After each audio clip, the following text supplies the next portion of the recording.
Hi. Today was a really rough day. Um, I was scheduled for 7 hours, and I woke up and I didn't have a lot of energy. I didn't sleep very well last night. I started my period yesterday, and it was a really weird start, so something is off anyways. Um, so I was really tired just watching the church live stream this morning, and I asked Ben, "Hey Ben, can you drive me into work? I'm tired enough. I don't trust myself driving." Like, I have a history, and even on good days, I can get so distracted driving where I'm like thinking about the thing I'm going to create and the other thing. Like, I've got a knitting project right here and I've got an embroidery project across the room, and I'm just like,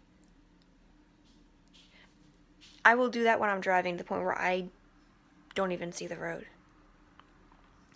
That's on a good day, and I can catch myself. On a bad day, I have to be aware I'm too tired to catch myself.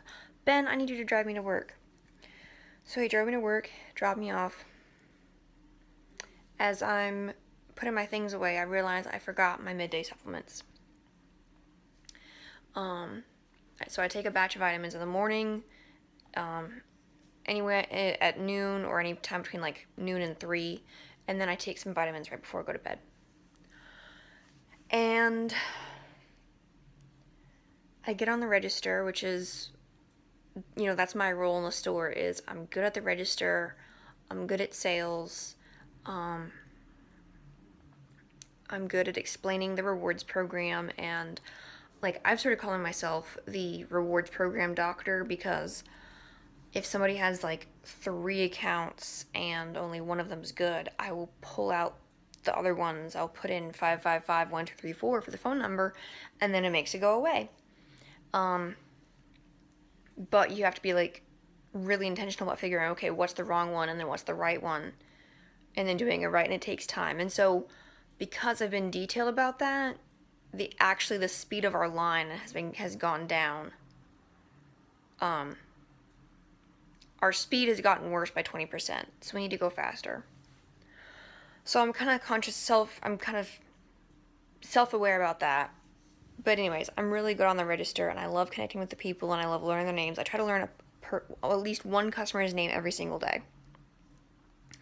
And I've learned Tom and Tracy Lynn, and who else have I learned recently?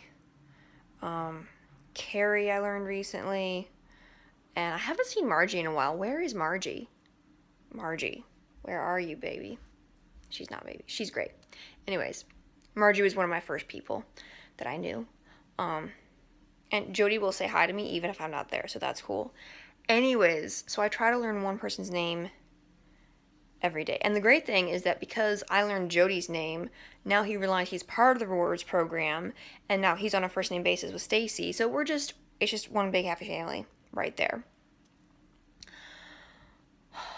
Not always happy. Hey, I'm vlogging. My awesome patient husband. So I was working the register, and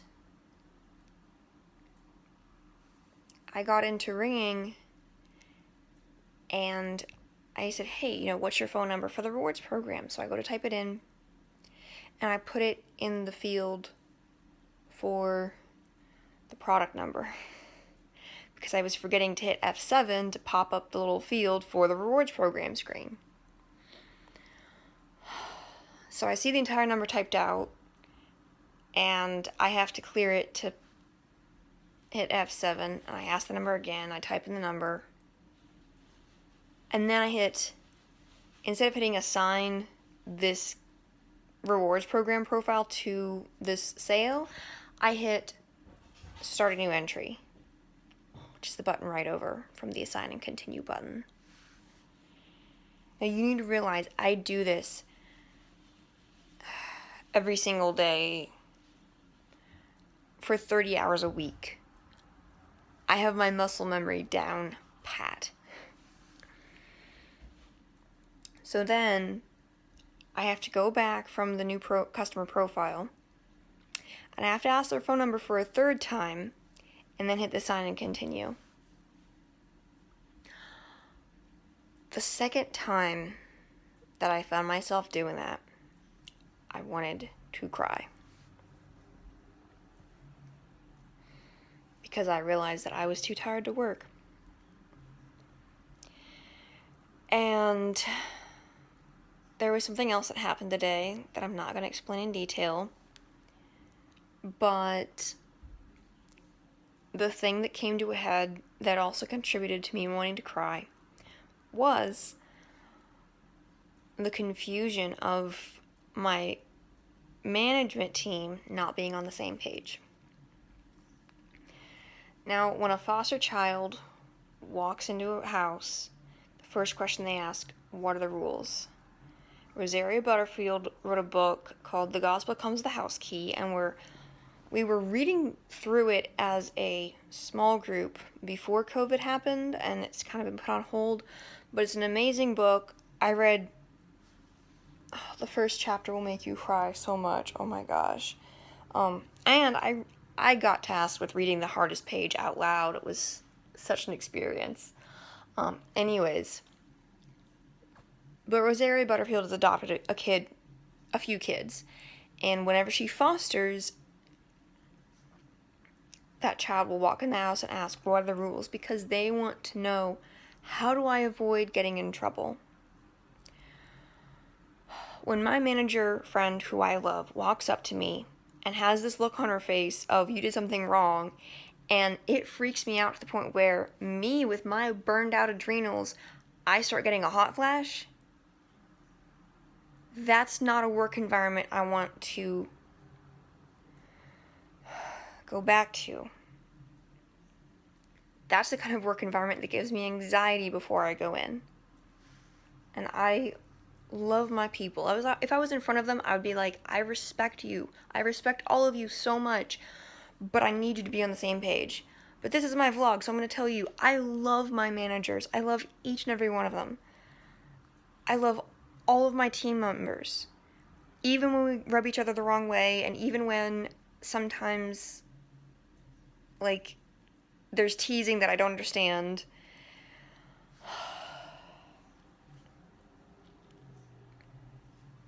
And one of the things I had to deal with this week was teasing that started to really wear me down. It was like, okay, I'm not going to receive that as an identity. I'm going to push back on that. And so, praying for that to work out. But anyways, so I'm on my period. My period is weird. My management team is not on the same page. And so something I had invested in was going to get nixed.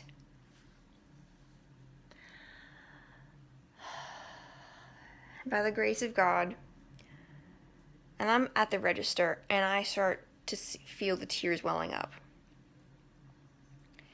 And by the grace of God, I saw my husband in my line. Because I had texted him, can you please bring me vitamins? I forgot my vitamins.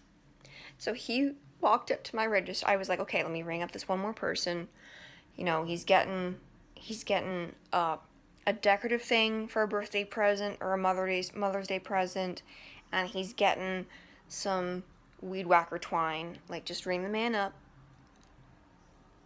And then there's my husband. And my husband brought me my entire basket of vitamins and my travel mug with water in it to take my vitamins.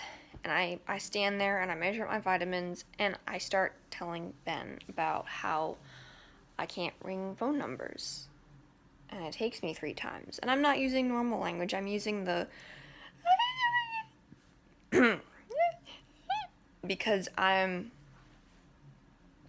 trying to not cause a scene, but thankfully the line had cleared out. There was like one person left in the line, and Rebecca was able to ring, and he went over to Rebecca, and Rebecca is like super understanding about health issues, and other people are too. I'm really grateful for that. Like, the team has figured out that, like, if somebody has a migraine, no problem. Meg does not do 9-hour shifts. Like, I expire, and it knocks me out.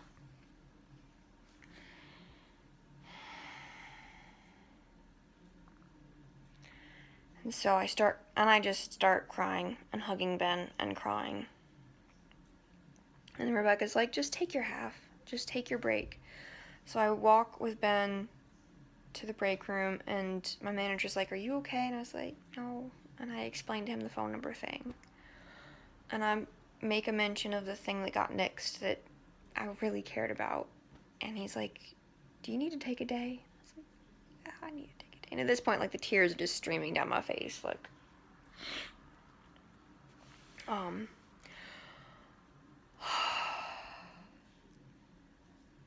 it's gonna be alright. And he sent me home after half an hour at work. So, I have spent the entire day watching a good 3 hours of Roots and Refuge. By the grace of my friendship with our neighbors, because we're borrowing their Wi-Fi, because our Wi-Fi is out of commission, and the repairman technician can't come until Monday at 4 p.m., but my husband has to work remotely. So, yeah. It was so funny. A few days ago, I bought a cactus from my neighbor downstairs, and he texted me because, okay, I'm going to tell you the long version. So before we moved into this apartment, we were in the other apartment, and I noticed that the guy below us, his name is Jake. So I noticed that Jake had a lot of plants. And one day, I went the wrong direction when I was going to get the mail, and I met him, and I was like, dude, you have so many plants, I love your plants. So we bonded over plants. And I think we exchanged phone numbers at that point. And then when we realized, that was when we were living in our 2-bedroom apartment. So when we were thinking about moving into this 1-bedroom apartment, we thought, well, Jake lives underneath, and Ben wants to play Dance Dance Revolution, which is a stomping dancing game. And we kind of stopped doing that in our 2-bedroom apartment because the person below us had dogs, and it kind of freaked them out. So we wanted to make sure that Jake would be okay with Dance Dance Revolution on the floor up from him. So I texted Jake, hey, can you come over real quick? We just have a question for you. And Ben was like, hey, I played ADR. Is that okay? Would you mind? He's like, yeah, that's fine. We can coordinate something like, before this time or after this time is fine, blah, blah, blah, blah, blah. So Ben has his number, and I'll let him know when he goes to dance, and it's great. And I have his number, and we talk about plants sometimes. So I had spontaneously I was at Lowe's. I was like, I'm supposed to be at Lowe's today. I don't know why. I saw this really weird cactus. Don't even remember what it was called. But Jake loves his wacky cacti. He's got a Venus flytrap and some other things. And anyways, he loves cacti. And so I just bought it and gave it to him and left it on his doorstep. And then he texted me. He was like, did you leave this at my door? And I was like, maybe. And then the next day I had a plant that fell off my ledge, and it was a ZZ plant that I bought for church. Thank God it landed on the pot as opposed to the leaves, because the leaves, they would have snapped and cracked, and it would have destroyed the plant. You can repot it, and you can propagate and all that good stuff, but it would not have looked pretty. It would not have matched the other one that I bought. It would go up against the mirror. Anyways, I was just really glad. Yes, the pot's broken. It's a plastic pot, big whoop-de-doo. But the leaves are safe. Okay, praise the Lord. So he texted me, is this your pot? Oh yeah, snap. And then when our Wi-Fi went out Saturday, I texted him first thing this morning on Sunday. I was like, hey, can we borrow your Wi-Fi? I'm actually going to upload this on his Wi-Fi right now. Oh my gosh. One of the things I'm learning from Rosaria Butterfield about the gospel comes the house key is don't be afraid of investing in community. Even if it looks awkward, even if it's not the social norm, even if it's out of other people's comfort zones. Like, don't be afraid to push and really get to know people. Like, not only do we have Jake's Wi-Fi password, we have the Wi-Fi password for the guy across the hall. And we, like, the Muslim couple that's downstairs caddy corner, they would probably give us their Wi-Fi too. Like, I'm dead serious. Like, she wants to hang out with me once COVID is over, and Lord knows I will hang out with her as soon as, like, I can take a break and have the extra energy to hang out again. Because, like, with hanging out with Hafsa all the time, I'm learning so much about just Islam and their faith and the similarities between Christianity and Islam and the differences, and, like, anyways, I'm super excited about that. Like, I'm so grateful for the little tiny community that I have here. Oh, and fun fact, the people that lived in the other 2-bedroom apartment on our hall, he also works at my store. Like, so I walked in on my first day and I'm like, hello, neighbor. He'd grown a goatee, so I didn't exactly recognize him, but yeah. So, it's been a day where I'm both thankful for my community, and I'm also grateful to be a catalyst for change in my work community. And one of the things, I think I've mentioned this before, but one of the things that got asked me when I started working at that store was, do you believe one person can change a store? And I've been working like I believe that.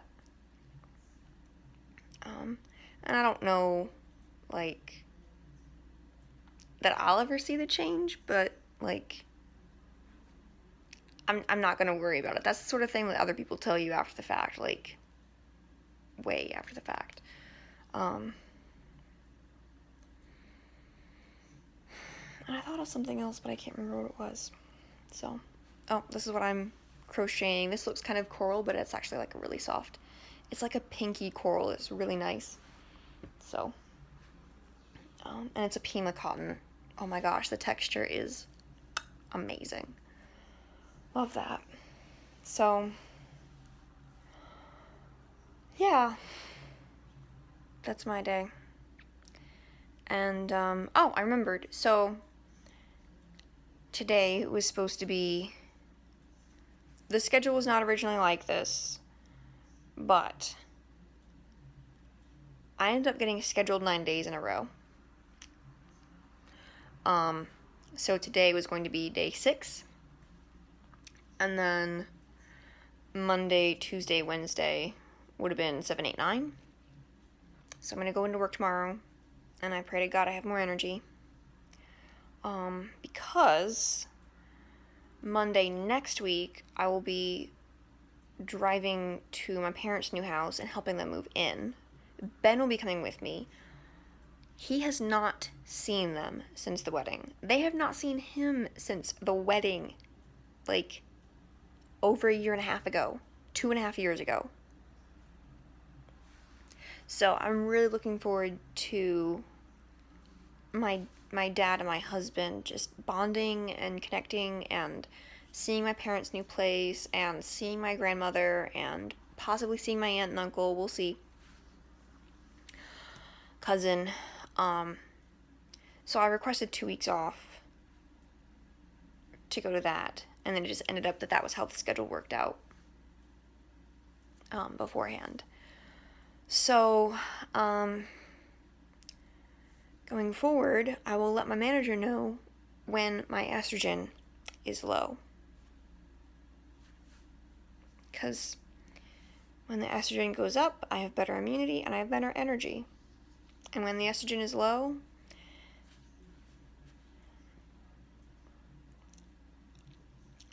I try to sleep on the lunch table, and I have meltdowns at the register. So, really praying that my health will hold out to continue working this job so that we can keep saving for a house. Ben was saying that he's really proud of me for working this job because So the other months, he's put in a lot of money from tutoring and freelance work. This month will be the first month that I put in more than he does because his paycheck will only have $500 left on it. We upped our allowance from $50 a month to $100 a month. So he will only be able to put $500 into our house savings. And I will be able to put in, because of my paychecks, I will be able to put in $800 into house savings. And if I can do that for a year, that's like $9,000. Now, granted, that might not be consistent for the rest of the year, which is totally fine. But the point is, like, whenever I think of a long-term subscription like Netflix or Google Keep, I never think about it as like, oh, that's like $10 a month or $9 a month or $15 a month. No, I always think of, okay, $10 a month is actually $120 a year. Whenever I think of, oh, $7 a month, that's actually 70. 7 times 10 is 70, and then 7 times 2 is 14. So 70 plus 14 is 84. That's actually $84 a year for your Netflix subscription, or whatever Netflix is these days. I don't know. I don't have Netflix. So I always calculate numbers out by like the annual value because it adds more weight to it and significance.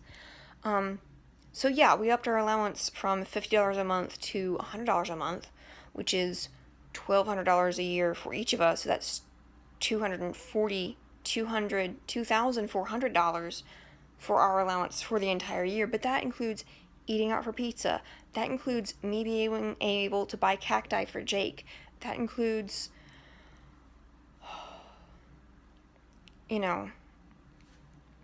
all the beautiful thrifted ceramic pieces that I have right in front of me.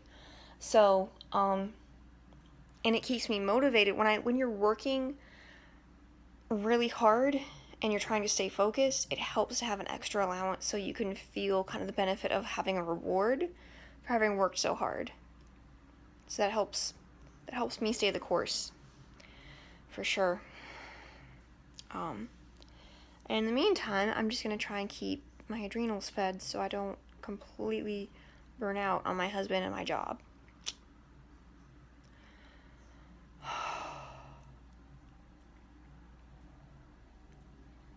I really wish I could do more for my husband physically. I really wish I could.